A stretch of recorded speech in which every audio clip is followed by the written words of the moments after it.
Happiness learning academy के कार्यक्रम family happiness में मैं भूषण अंगरीश आप सभी का हार्दिक स्वागत करता हूं।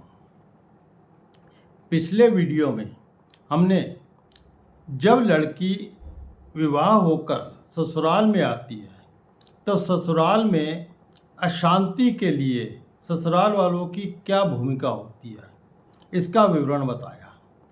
आज हम इस बात पर चर्चा करेंगे कि बहू के मायके की अशांति में क्या भूमिका होती है, क्योंकि आजकल बहुत से लोग कहते हैं कि लड़की के मायके वालों की बहुत ज़्यादा दखलंदाजी होती है, जिसके कारण उनके परिवार में अशांति फैलती है।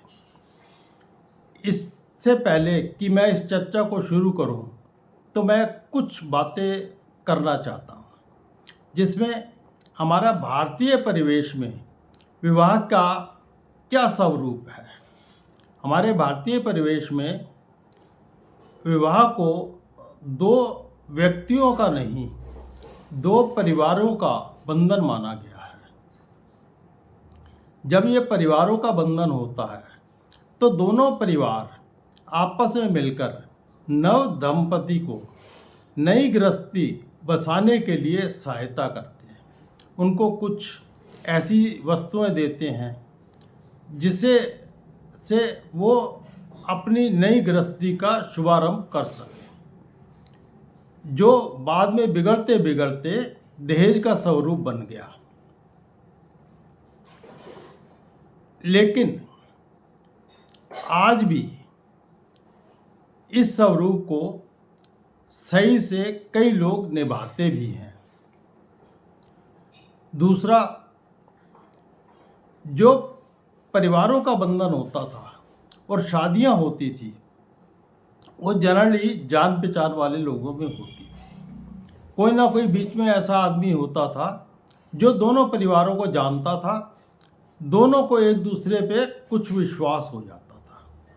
लेकिन आज के परिवेश में हम जितनी शादियां हो रही हैं, वो या तो जो कमर्शियल इस काम में करते हैं, शादियां कराते हैं, या कोई सामाजिक संस्था है जो इस काम को कराती हैं, मतलब रिश्ते ढूंढने में सहायता करती हैं।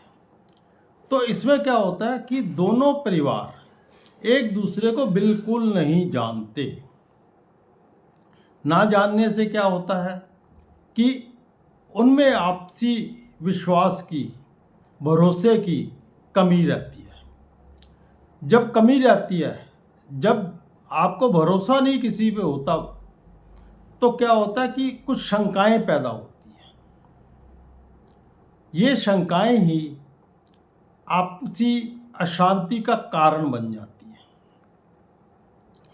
क्योंकि विवाह होते हुए क्या होता है कि लड़की अकेली ही अपने ससुराल में आती है, तो लड़की के मायके वालों की शंकाएं और बढ़ जाती हैं कि परिवार कैसा होगा, हमारी लड़की को कैसे रखेंगे।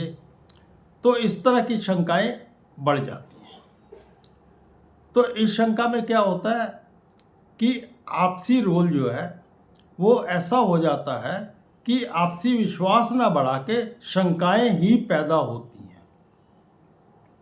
इसमें सबसे बड़ा रोल आज के डेट में, आज के परिवेश में मोबाइल निभाता है। क्योंकि मोबाइल से आप 24 घंटे एक दूसरे से बात कर सकते हैं। आप कभी भी बात करने की आपकी संभावना बनी रहती है। पहले क्या होता था, जब मोबाइल नहीं होते थे तो ये नहीं है कि तब परिवारों में कुछ नहीं होता था, परिवारों में तब भी कुछ खटपट होती थी। लेकिन जब लड़की अपने मायके वालों को मिलती थी तो उसमें एक समय बीत जाता था। उसमें कुछ चीज़ें तो भूल जाती थी, कुछ चीज़ें ऐसी होती हैं कि आपस में कोई बात हुई, वो सुलह में बदल गई। किसी ने गलती की, उसने माफ़ी मांग ली, या आपसे गलती, आपने माफ़ी मांग ली, तो बात वहीं पे ख़त्म हो जाती थी। लेकिन मोबाइल जो है वो इस बात को उसी समय मतलब जब आपको गुस्सा होता है उसी समय दूसरी तरफ पहुंच गई तो बात बढ़ जाती है। तो इसमें क्या होता है कि एकदम जब बात बढ़ती है, एकदम जब गुस्से में बात होती है, तो बात जो है वो दूसरी तरफ जब पहुंचती है तो आपस में भरोसे की और कमी हो जाती है। जब मैं लड़की वालों से भी कईयों से बात करता हूँ तो वो ये कहते हैं कि क्या हम अपनी लड़की का हाल चाल भी नहीं पूछ सकते। तो मैं उनको कहता हूँ कि हाल चाल पूछना कोई बुरी बात नहीं है। आप लड़की का नहीं, उसके ससुराल में जो ससुर है, सास है, देवर है, जेठानी है, जेठ है, उनका भी हाल चाल पूछें, इसमें कोई हर्ज नहीं है। हाल चाल पूछने तक मोबाइल का यूज़ कीजिए, कोई भी हर्ज नहीं है। लेकिन बात तब बढ़ती है जब आप दिन में कई कई बार हालचाल पूछने के लिए फ़ोन करते हैं। इसमें क्या होता है, जब बार बार बात करेंगे तो ऐसा तो नहीं है कि सिर्फ हालचाल पूछेंगे, और भी बहुत सी बातें होती हैं। उसमें क्या होता है कि लड़की अपने ससुराल की कई बार छोटी छोटी बातें बताना शुरू कर देती है। लेकिन ये दो परिवार ऐसे होते हैं जिनमें कुछ पर्दा बहुत ज़रूरी होता है। और जब लड़की कई बार नकारात्मक बातें, नेगेटिव बातें जब अपने पीयर में करती है, अपने मायके वालों को बताती है, तो क्या होता है, उसके ससुराल वालों के प्रति उनकी एक नेगेटिव इमेज बन जाती है। जब वो नेगेटिव इमेज बनती है तो उनके मन में उनकी एक नकारात्मक या कह लो नेगेटिव छवि बन जाती है। जब नेगेटिव छवि बन जाती है तो भरोसा और कम हो जाता है। भरोसा जबकि दोनों परिवारों में बढ़ना चाहिए, लेकिन ये चीज़ें आपस में भरोसा कम कर देती हैं। और जब बहुत ज़्यादा बातें करते हो तो कई बार क्या होता है कि लड़की ससुराल वालों के तो नेगेटिव बातें करती ही है, अपने पति के बारे में भी नेगेटिव बातें करना शुरू कर देती है। जब वो पति के बारे में नेगेटिव बातें करना शुरू कर देती है तो उससे क्या होता है कि उसके पति की भी उसके मायके में एक नेगेटिव इमेज बन जाती है। ये नेगेटिव इमेज जब बन जाती है तो उनको ऐसा लगता है कि परिवार ही ऐसा है, नेगेटिव है।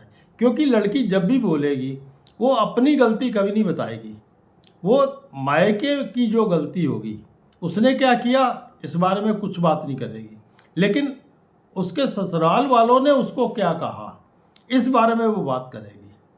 तो वो सारी नेगेटिव बातें ही जो उसके ससुराल की हैं वो अपने मायके में बताती है।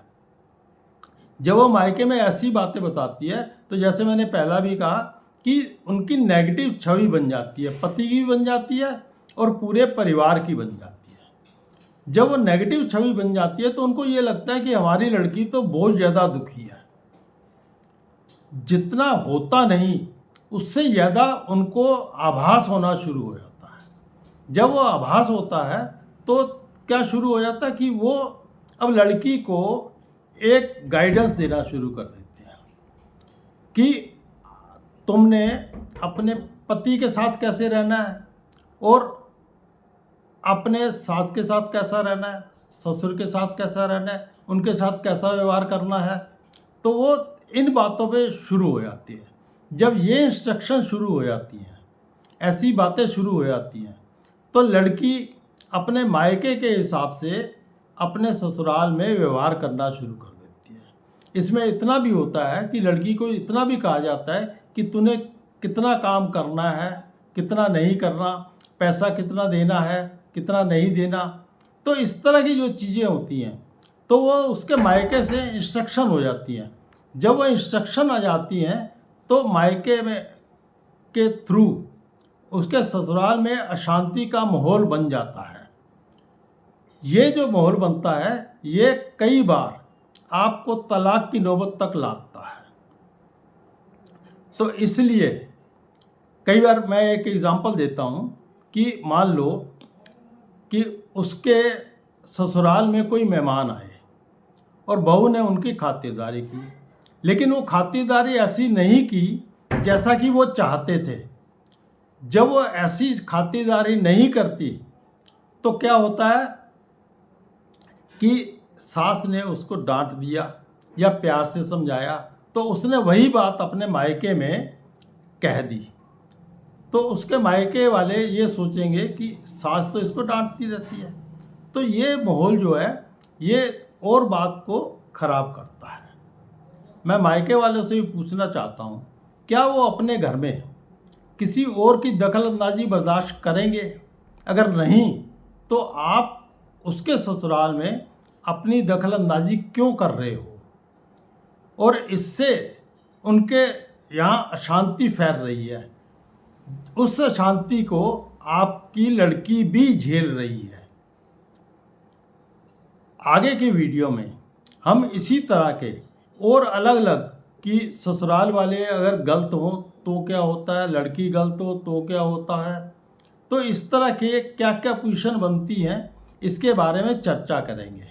आपको ये वीडियो अच्छा लगा हो तो इसे लाइक कीजिए, इसे सब्सक्राइब कीजिए और अपने मित्रों को शेयर कीजिए। आपको ये वीडियो देखने के लिए मैं आपका बहुत बहुत धन्यवाद करता हूँ और अगले वीडियो तक आपको नमस्कार करता हूँ।